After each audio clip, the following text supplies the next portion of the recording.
Welcome back, guys, to another episode of G-Star Vault, the safe place for paranormal evidence, with me, G. And I got some footage to share with you. We're doubling up on the UFOs and some important points to discuss. So, this first piece of footage was shared to the internet just 2 days ago.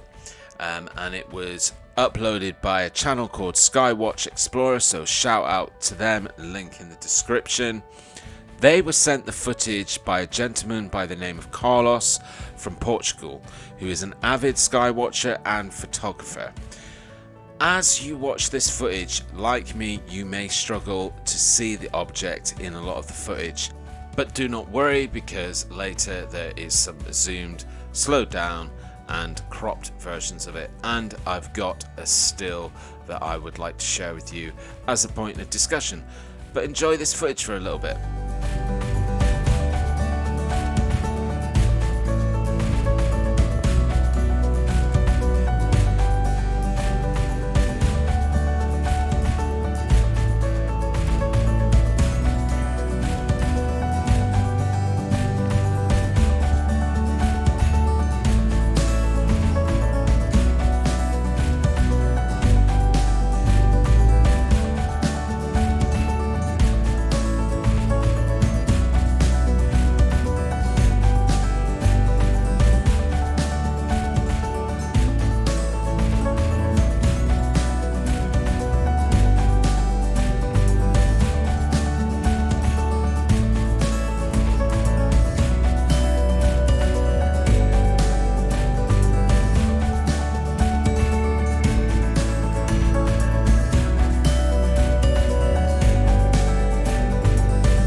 So now I'm going to discuss some points of consideration for this one, and then once I do, obviously in the comments you guys can give me your thoughts and your opinions and what you're seeing on this footage. But before I get into those points of consideration, one thing I just want to discuss and highlight why this footage is of interest to me is because recently here on the Vault we covered in 2 episodes jaw-dropping UFO, and then the second part to that episode, 2 UAPs, one filmed in the States, one filmed in the UK, both at night time, both filmed with camera equipment that is skywatching snapshot, so they're not full motion footage.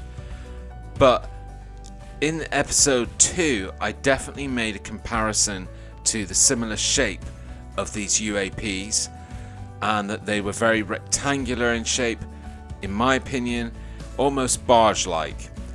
Then recently in another vault called UFOs, UAPs and USOs, I shared a piece of footage on that one where again the smaller craft UAP in that footage looked very similar to the footage we're watching right now. Right, let's get on to some points of consideration. Like most of you out there, when I first started watching this footage, especially the part at the beginning where it's playing in real time, to me straight away I thought it's an insect flying past the screen. If your eye can be fast enough to catch it, it looks like an insect close to the camera screen flashing by. But here's the thing, when the footage is slowed down later on, it tells us a different story.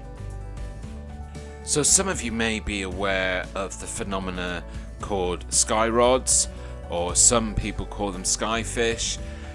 This kicked around in the sort of late 90s, early 2000s, and some sort of felt that these pictures indicated some sort of being that wasn't on our spectrum, that can be seen with the human eye, possibly alien in origin, but it was quite strongly proven that with the increase in technology, with cameras, with the just higher speed, when insects are close to the screen, you get this effect where the wings of the creature create this kind of spiral that looks like it goes around a rod, which is actually the elongated body of the creature on high speed. And here, in parts of this footage, that's exactly what we're seeing. We're seeing freeze frames of the object moving across the screen. But in any of those freeze frames, we're not seeing that kind of effect that you would get if it was an insect passing by very quickly close to the screen, but being able to be caught on freeze frame. The second point of consideration that leads me away from insect is that, again, even if we didn't get the sort of wing pattern on the freeze frame, what you would get if it was an insect on those freeze frames is an object that is a different shape. And that's how a lot of UFO, UAP footage is identified to be insects, because when slowed down or on freeze frame, what you see is the object changing shape from being like a dot to elongated to a dot. And we just don't see that in this footage. In all the freeze frames, the object is the same size and the same shape. And obviously interesting to me and the rectangular theory is that this object appears to be rectangular. I'm going to share with you now a zoomed still of the object from this footage, just to prove the rectangular shape. And lastly, the thing that leads me away from it being an insect is, again, watch those freeze frames, watch the slowed down version, and the thing goes in such a straight line. Again, when you see footage of insects close to the screen, they swoop, they sweep, they go in all sorts of directions. This thing is in such a straight line. And remember, go back to the beginning part of the footage and how fast this thing was and how fast it was going in that exact straight line. To me, again, you may differ in opinion with me, but that makes me think it's very difficult to be an insect. So then, if it's not an insect, well, what else could it be? Could it be a drone? Yes, it could be. I can't argue the fact that I cannot 100% prove that it's not a drone. The only thing I can say is, based on zoomed in footage, looking at the shape of the object, it's a pretty strange shape for a drone. And again, go back to the beginning of the footage and how fast the object is. If that is a drone, based on the speed that it's going, it would probably have to be a military grade drone. So to conclude on this one for now, at this stage of my investigation, I can't 100% eliminate drone. There's a lot of other possible objects that can be eliminated, like military and commercial aircraft, bird. I think you guys can all agree that there's no way that this object could be that, and that makes it a little bit interesting. I urge you all to go to the link that I mentioned earlier, which was for the channel Skywatch Explorer. On the original video is a introduction with the gentleman Carlos from Portugal who filmed the footage, and he is in location and talking about what he filmed and the circumstances around it. And another thing for me is that seems quite genuine. or he seems quite genuine. So this one is a little bit interesting for me. And now it's time to bring you to the last piece of UAP UFO evidence that I'm going to share with you. Now, if you hadn't noticed, I'm obviously building up a bit of a rectangular theory around a lot of recent UFO footage that I've come across that seems to lean more towards the genuine and has a continuity of having similar shaped craft. But my research doesn't just stay with modern day footage.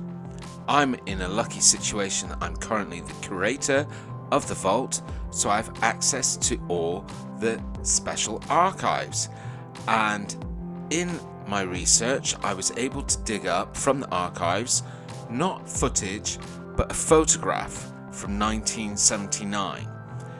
This photograph comes from Italy. The original photograph was developed in black and white, but with modern photographic technology, this is the latest version of it.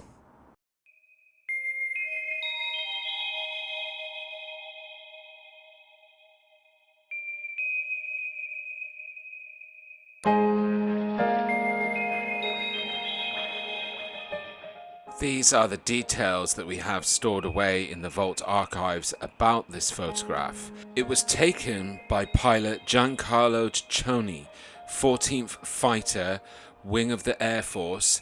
He was flying his G.91 fighter returning to Treviso Air Base, Italy, after carrying out a reconnaissance mission on June 18th, 1979 at 11:30 a.m. The Astrana Radar Center registered the presence of an intruder on their screens and instructed Ciccioni to intercept the unidentified craft that had penetrated a restricted area. The pilot activated the aircraft's cameras and approached the UFO at a distance of 80 meters at a speed of 300 knots, that's 350 miles per hour.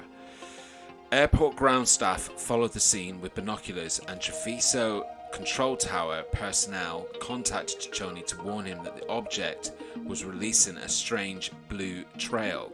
Ciccioni was in pursuit at an altitude of 7,000 feet, and as he approached the object, it made up and down motions, climbing up to 13,000 feet. The pilot made 7 to 8 passes close to the object, taking pictures of the UFO, resulting in a total of 82 frames depicting the intruder. The UFO was apparently stationary to the G.91, but the radar center confirmed to Ciccioni that the object was moving with a defined course and speed. Ciccioni described the craft as looking like a matte black gas tank with a small white or transparent dome located on top of the slightly flattened object. While Ciccioni was making one more maneuver to take another round of photos, Astrana Radar reported that the object disappeared from the screens, and shortly after, the Treviso Control Tower confirmed that they had lost visual contact with the UFO. The plane returned to airbase and landed, and films were removed and taken to be revealed. The pilot was very curious to see the photos he took, including the white dome, and reported that the object was a cylindrical tank at least 8 meters long, 26 feet, and about 3 meters in diameter, suspended in the sky at 13,000 feet. Going back and referencing the rectangular theory, you guys have probably heard me mention in this episode and in some previous episodes about these craft looking like a barge to me, and very rectangular, and there seems to be continuity with some of these sightings that lean towards being more genuine. The world of ufology has been alight over the last couple of years due to the declassified footage that's been shared by the US military, and there's lots of people in the world that are excited about it. But this just goes to show why we need facilities like the vault and keeping information and evidence in an archive, because this is 1979 and this is a military craft that took this picture. So military seeing these craft, recording them, documenting them is not something new. If you are researched in the study of ufology, you will know that this is been going on for a very long time. So guys, I hope you've enjoyed looking at these two pieces of footage with me. Let me know what you think of this photograph from Italy. Let me know in comments what you think of the rectangular theory and the continuity of seeing a lot of evidence recently and throughout the last 43 years that lean towards a very rectangular shaped craft, almost like a barge. So let me know in comments. Guys, hope you've enjoyed this episode. See you next time here in the vault, the safe place for paranormal evidence. Thanks for watching and look after yourself. Stay in the light.